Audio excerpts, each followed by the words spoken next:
शक्ति, मां शक्ति, मां शक्ति।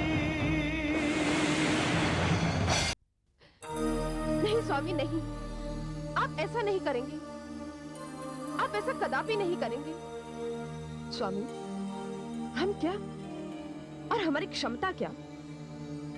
दिन का सूर्य की आंखों में पड़कर उसे चौंकाने की बात सोच रहा है, मिट्टी का ढेला सागर को बांधने की बात सोच रहा है। स्वामी, संहार करता शिव सारे लोगों के ईश्वर हैं, और आप जाएंगे उन पर अपने बाण का प्रयोग करने? हाँ देवी रति, मैं वचनबद्ध हूँ, क्योंकि यह कार्य मेरे द्वारा ही संभव है। ये मेरे पूरे समुदाय के भविष्य का प्रश्न है देवी। मेरा भविष्य और स्वयं आपका भविष्य?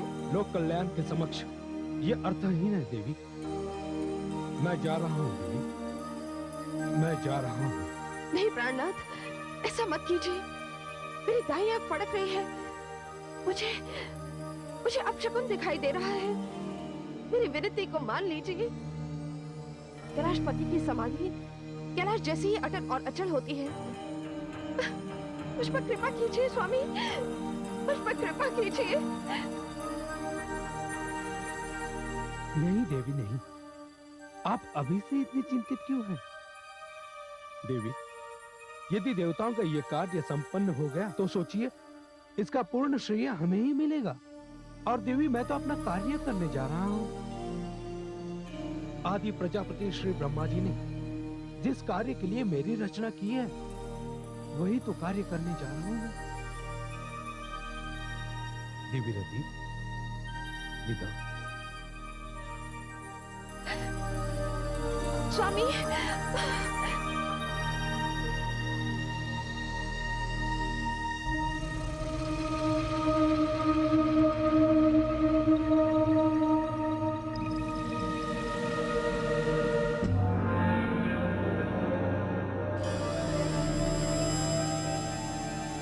ऋतुराज, अपना कार्य आरंभ करो।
कामदेव, इन पर हमारा कोई प्रभाव नहीं पड़ सकता। ऐसा मत कहो।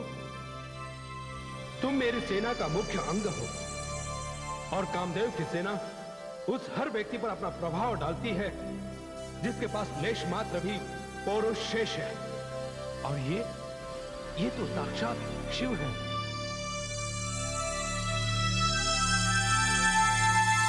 क्षमा करें मदन देव, हम इनके समक्ष असमर्थ हैं।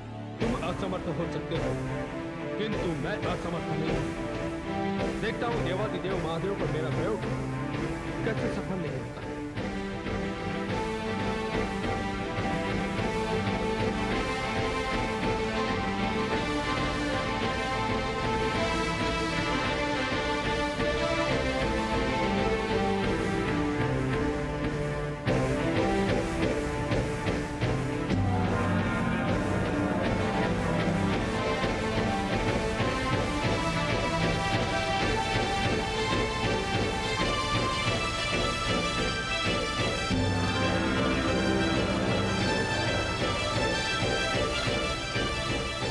पुष्पबाण, तू कोमल है इसलिए कि तू काम का बाण है। तू अति सुगंधित है, तेरी शक्तियां असीमित हैं।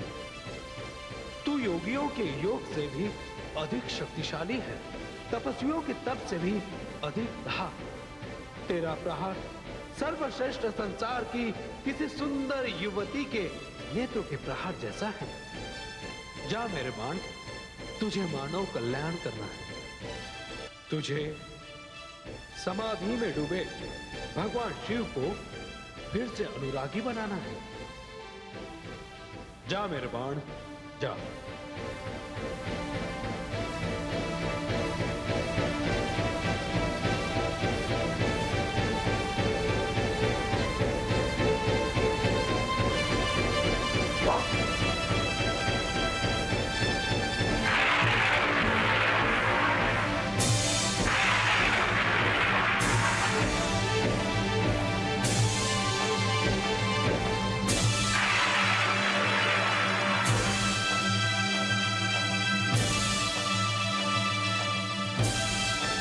ये मेरे हृदय में कैसा है? ये कैसा भाव परिवर्तन? किसी नारी के प्रति एक योगी के मन में कैसा आकर्षण? ये किसका षड्यंत्र है? कौन है जिसने साक्षात काल को सोते हुए से जगाया? किसने मेरी समाधि भंग करने का दुस्साहस किया है? आज दिशाएं कांपेंगी, धरती आकाश पाताल थरथराएंगे। कामदेव तुम हो जिसने मेरे आसन को टिकाया है। कामदेव, फूलों के बाण से मन को फेरने वाले छलिया, वास्ता के साकार धूप, साधना के शत्रु,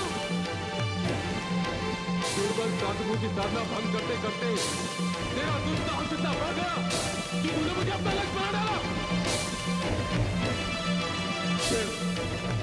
जिसके सारे तन से शमशान की भस्म है, शिव जिस धन पर साधना करता है वह जीवन की रेखा समाप्त होती है और पृथ्वी के द्वार खुल जाते हैं, जहां पंचतत्वों में लीन हो जाते हैं।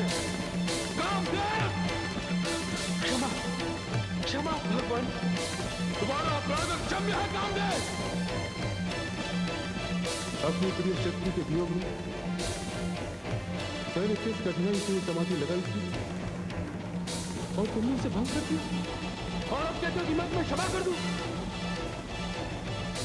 अभी कुछ समय पहले मैं समाधि में कितना शांत था, तुमने मेरी समाधि को भंग किया, मुझे अशांत किया। जी तो चाहता है कि ऐसा प्रलयकारी तांडव करूं कि तुम्हारी सृष्टि जलकर भस्म हो जाए, किंतु केवल एक व्यक्ति के दुस्साहस के कारण मैं सारी सृष्टि को नष्ट नहीं कर सकता। कामदेव, तुम्हें दंड अवश्य मिलेगा। नहीं भगवान नहीं, क्षमा महादेव, क्षमा। नहीं कामदेव, तुम्हारी मृत्यु अवश्य भावी है। देवती देव महादेव, क्षमा कीजिए, क्षमा कीजिए। नहीं कामदेव, खिलाफ की नहीं।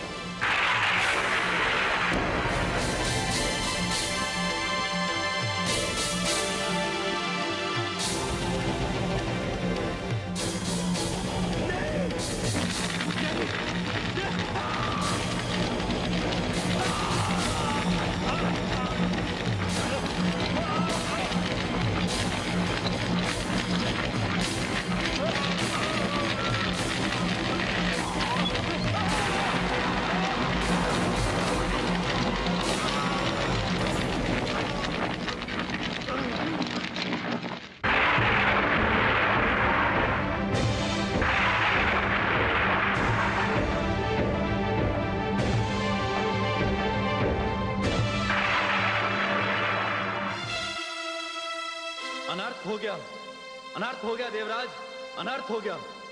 क्या हुआ ऋतुराज? हमारे अधिष्ठता आपके कामदेव को भगवान शिव ने जलाकर भस्म कर दिया। क्या? हाँ देवराज, हाँ। तो इसका अर्थ यह हुआ कि कामदेव अपना बाण उन पर चला भी नहीं पाए। नहीं वरुण देव, ऐसा नहीं है। बाण तो चला और वो लक्ष्य तक पहुंचा भी, किंतु तभी भगवान शिव का तीसरा नेत्र खुल गया और उन्होंने क्रोध में आकर कामदेव को जलाकर भस्म कर दिया। हे ऋतुराज, कैसा भीषण, कैसा दारुण दुख है ये। समझ में नहीं आता कि आपके समाचार पर मैं हर्ष प्रकट करूं या शोक। कामदेव ने अपना बाण चलाकर हम सभी देवताओं का कार्य संपन्न कर दिया और भगवान भोलेनाथ की समाधि तोड़ दी, किंतु उन्होंने अपने प्राणों की आहुति दे दी।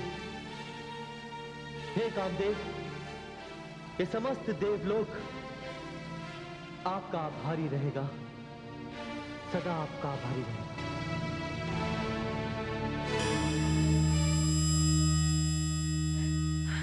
स्वामी, स्वामी, प्राणनाथ, स्वामी, प्राणनाथ, हे शिव, हे शंकर, हे शंभु, हे महादेव, मैं जानती हूँ कि मेरे पति का अपराध क्षमा योग्य नहीं है, किंतु सारा संसार आपको नीलकंठ के नाम से जानता है।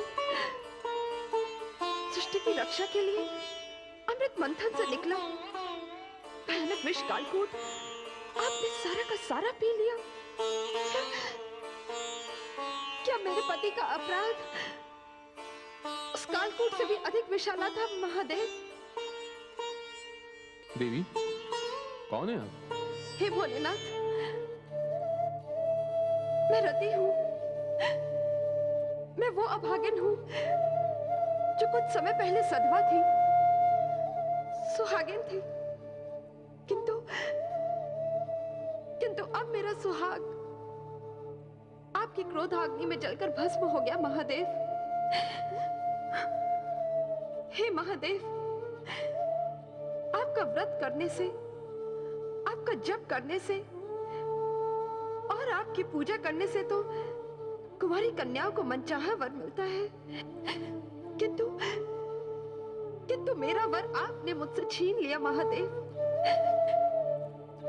पति और पत्नी जीवन में एक दूसरे के पूरक होते हैं, एक के बिना दूसरा अधूरा है। इस पीड़ा को आपसे अधिक और कौन जान सकता है महादेव? देवी रति, हे महादेव, मैं आपके चरणों में विनती करती हूँ, या तो आप मुझे मेरा सुहाग लौटा दीजिए, या एक बार और अपने तीसरे नेत्र को कष्ट दीजिए और मुझे भी जलाकर भस्म कर दीजिए। नहीं देवी, ये संभव नहीं। अब देवाधिदेव, मुझे ये बताइए, मेरे स्वामी ने जो कुछ भी किया उसमें उनका क्या दोष है? देवराज उनके राजा हैं, उन्हें तो ये कार्य करने का आदेश उनके राजा की ओर से मिला था और उन्होंने तो केवल अपना कर्तव्य पूरा किया है भोलेनाथ। हे महादेव, यदि आपने मेरे पति को जीवित नहीं किया तो लोग राजाज्ञा का पालन करते हुए घबराएंगे। हे देवाधिदेव, सोचिए कैसी भयानक स्थिति उत्पन्न हो जाएगी। कृपा कीजिए भोले शंकर, कृपा कीजिए। आपने मुझे धर्म संकट में डाल दिया है देवी रति। यह सत्य है कि आपके पति ने राज आज्ञा का पालन करके अपने देव होने का प्रमाण दिया। अभी आप जाइए देवी, आपको कुछ काल तो अपने पति की प्रतीक्षा करनी होगी। उसके पश्चात आपको आपके पति मिल जाएंगे, किंतु यह तब होगा जब श्री हरि विष्णु श्री कृष्ण का अवतार लेंगे। और तब तक आपके पति संसार में अनंग रूप में रहेंगे। वे दिखाई तो नहीं देंगे, किंतु और अधिक व्यापक हो जाएंगे और अपनी उपस्थिति का आभास सारी सृष्टि को देते रहेंगे। हे प्रभु, आप धन्य हैं, आप धन्य हैं। आपने मुझ दुखियारी पर बड़ी कृपा की है प्रभु, बड़ी कृपा की है।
नहीं, मुझे स्थान छोड़कर कहीं और जाना होगा।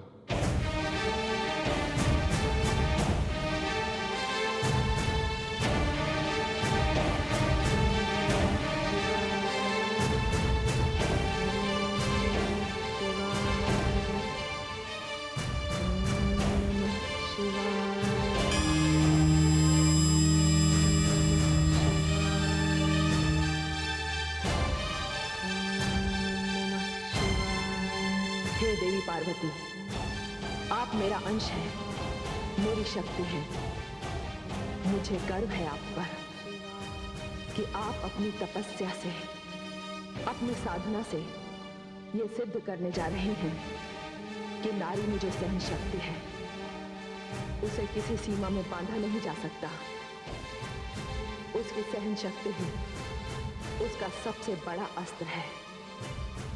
आपकी तपस्या संसार की हर नारी के लिए एक उदाहरण बन जाएगी।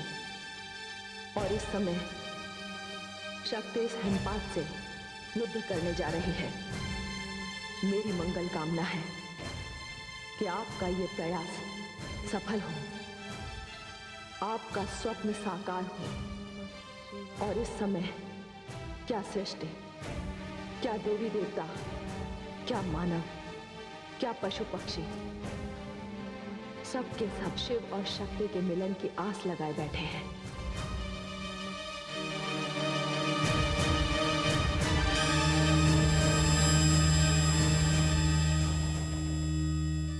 महारानी, मैं तो अब भी यही कहूंगा कि आप वहां मत जाइए। स्वामी, ये कैसे संभव है कि पुत्री पर संकट हो और माता उसके पास न जाए? महारानी, मेरा ये दृढ़ विश्वास है कि हमारी इस लाडली पुत्री पर कोई संकट आ तो सकता है, किंतु वो संकट उसका कुछ बिगाड़ नहीं सकता। आप पिता हैं, आप कठोर हो सकते हैं, किंतु मैं माता हूं। यदि आज सारे देवी देवता भी आकर मुझे आश्वस्त करें तो मैं नहीं मानूंगी, क्योंकि आप देख रहे हैं वातावरण कितना भयानक है। मुझे खेद है महारानी, आप इस समय ऐसा व्यवहार कर रही हैं जैसे मरुस्थल का कोई प्राणी व्यवहार करता है जिसने कभी हिम के दर्शन किए ही ना हो। महाराज, मुझे मत रोकिए, मुझे आज्ञा दीजिए। जैसी आपकी इच्छा महारानी।